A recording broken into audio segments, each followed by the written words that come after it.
ഇപ്പോൾ നൽകാൻ കഴിയുന്ന ഒരു പ്രധാനപ്പെട്ട വാർത്ത, രാജ്യത്ത് ഒരു പ്രധാനപ്പെട്ട മെസ്സേജിംഗ് ആപ്പ് നിരോധിക്കാൻ ഒരുങ്ങുന്നു എന്നുള്ള വാർത്ത തന്നെയാണ്. ആപ്പിൻ്റെ സ്ഥാപകനും സിഇഒയുമായ പാവൽ ഡുറോവ് പാരീസിൽ അറസ്റ്റിലായതിന് പിന്നാലെയാണ് ഇന്ത്യയിലും അന്വേഷണം ആരംഭിച്ചിരിക്കുന്നത്. ഈ ആപ്പ് വഴി ചൂതാട്ടം, പണം തട്ടിപ്പ്, കുട്ടികളുടെ ക്കെതിരെ ഉള്ള ലൈംഗിക അതിക്രമത്തിൻ്റെ വീഡിയോ ആ മെസ്സേജിംഗ് ആപ്പ് വഴി എത്തിക്കൽ, മയക്കുമരുന്ന് കച്ചവടം ഉൾപ്പെടെ നിയമവിരുദ്ധമായ എല്ലാ കാര്യങ്ങളും നടക്കുന്ന ഒരു ആപ്പിന് പൂട്ടിടാൻ കേന്ദ്രം ഒരുങ്ങുന്നു എന്നുള്ള വാർത്ത തന്നെയാണ് ഏറ്റവും പ്രധാനപ്പെട്ട വാർത്ത.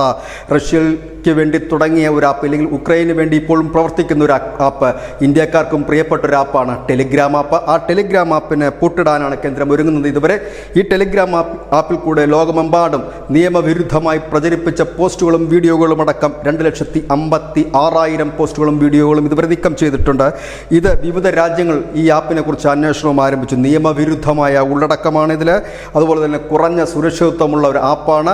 ഈ ആപ്പ് വഴിയാണ് എല്ലാ കള്ളത്തരങ്ങളും ഇല്ലെങ്കിൽ തരികിടപ്പണികളും നടക്കുന്നു എന്നാണ് വിവിധ രാജ്യങ്ങൾ ഇപ്പോൾ റിപ്പോർട്ട് ചെയ്തിരിക്കുന്നത്. ഇന്ത്യയും ആ ആപ്പിനെ നിരോധിച്ചേക്കുമെന്നാണ് ഇപ്പോൾ ദില്ലിയിൽ നിന്നും ലഭ്യമാകുന്ന വിവരം. ഏതായാലും ഈ സിനിമകളൊക്കെ, നമ്മുടെ ഇന്ത്യൻ സിനിമകൾ, ഇന്ത്യയിലെ ഉള്ള എല്ലാ ഭാഷകളിലുമുള്ള സിനിമകളൊക്കെ പെട്ടെന്ന് തന്നെ അതിൻ്റെ ലിങ്കും മറ്റുമൊക്കെ ഷെയർ ചെയ്യുന്നതിലൂടെയാണ് ടെലിഗ്രാം എന്ന് പറയുന്ന ആപ്പ് നമ്മുടെ രാജ്യത്തും വളരെ വേഗം വളർച്ച പ്രാപിച്ചത്. ഏതായാലും ഈ ആപ്പിനെതിരെയുള്ള അന്വേഷണം അവസാന ഘട്ടത്തിലാണ്. നിരോധിക്കാൻ ഒരുങ്ങുകയാണ് Telegram app. News desk, news India Malayalam.